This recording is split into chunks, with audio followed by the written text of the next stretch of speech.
శ్రీమాత్రే నమ. జయ గురు దత్తాత్రేయ నమ.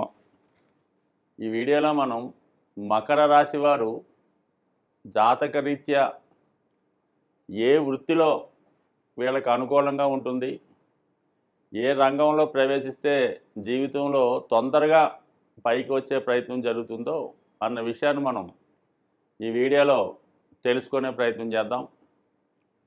మకర రాశికి ముందుగా రాశి గురించి పరిశీలిస్తే రాశి అధిపతి శని. దీనికి ఇది ఒక విధంగా చెప్పాలంటే ఈ రాశిలో ఉన్నటువంటి నక్షత్రాలు ఉత్తరాషాఢ, శ్రవణం, ధనిష్ట. ముఖ్యంగా ఉత్తరాషాఢ నక్షత్రానికి రవి అధిపతి. అంటే మనకి ప్రభుత్వానికి సంబంధించినటువంటి వృత్తులకి సూర్యభగవానుడు కారణం అవుతుంటాడు. కారణం ఏంటంటే మరి ఈ నవగ్రహ క్యాబినెట్లో సూర్యుడు రాజు.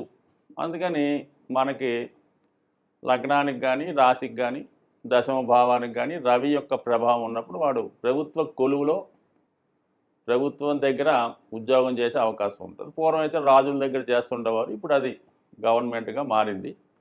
మరి ఈ మకర రాశి ఏంటంటే ఈ నవగ్రహ క్యాబినెట్ ఇది సేవక రాశి. అంటే కాని వాళ్ళు ఏంటి, అటు సేవకానికి సర్వీస్కి జాబ్కి కనెక్షన్ ఉంది, అటు ప్రభుత్వానికి కనెక్షన్ ఉంది.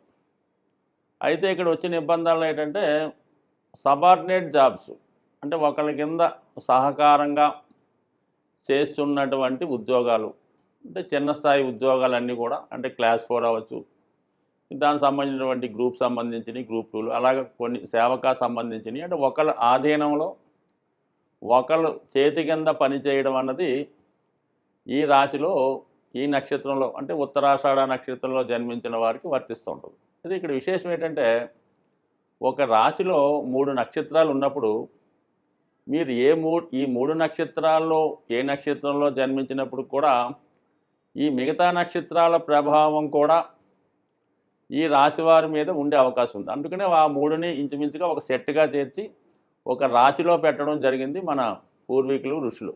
సో ఈ కారణం వల్ల మరి ఈ రాశిలో జన్మించిన వారికి అటు శని కనెక్షను, అటు రవి కనెక్షను ఉండడం వల్ల సాధారణ ప్రభుత్వ ఉద్యోగులుగా ఉండే అవకాశం ఉండదు. దాని తర్వాత ఏంటంటే శని రవి రెండు కూడా వారసత్వంగా వచ్చే ఉద్యోగాలు. మీ తండ్రి గారు కానీ ఏదైనా కారణాంతరం వల్ల ఆయనకి ఏదైనా ఇబ్బంది కలిగితే వారి ఉద్యోగం మీకు రావడం జరుగుతుంటుంది. కొన్ని వృత్తుల్లో ఎండోమెంట్స్ అనుకోవచ్చు, ఈ దేవాదాయ ధర్మాదాయ శాఖలో ఈ పౌరోహిత్యం చేస్తున్న వాళ్ళు కానీ, పూర్వకాలంలో ఈ రైల్వే సంబంధించినటువంటి కొన్ని ఉద్యోగాలు కూడా వారసత్వంగా రావడం జరుగుతుంటుంది. ఈ రోజుకు కూడా కొన్ని డిపార్ట్మెంట్లో అటువంటి ఆచారం ఉంది. కాబట్టి అటువంటి వృత్తులలో ఉన్న వాళ్ళకి ఈ విధంగా వారసత్వంగా వచ్చే ఉద్యోగాలు రావడం జరిగే అవకాశం ఈ రాశి వారికి ఎక్కువగా ఉంటుంది. దాని తర్వాత ఏంటంటే మరి శ్రవణ నక్షత్రం, చంద్రుడు ఈ రాశికి అధిపతి అవుతుంటాడు. చంద్రుడు దేనికి కారకుడు అవుతుంటాడు?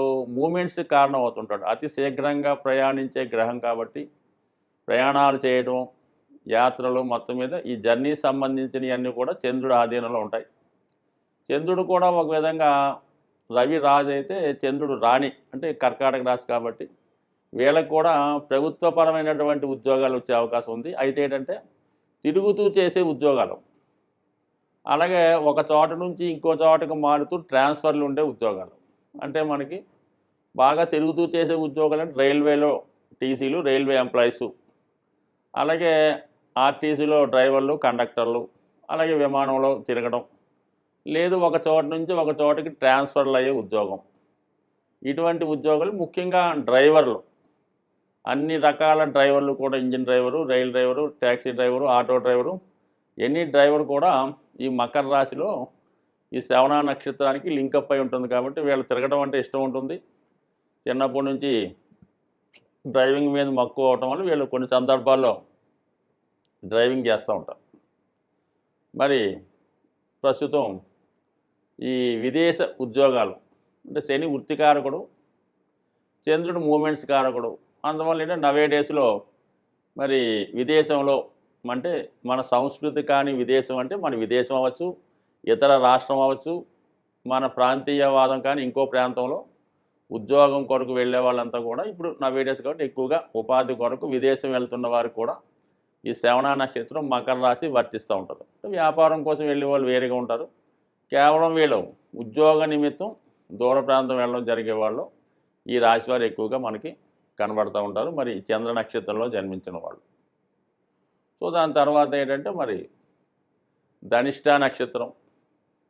ధనిష్ట నక్షత్రం అంటేనే ధనాన్ని ఇష్టంగా ప్రేమించేవారు.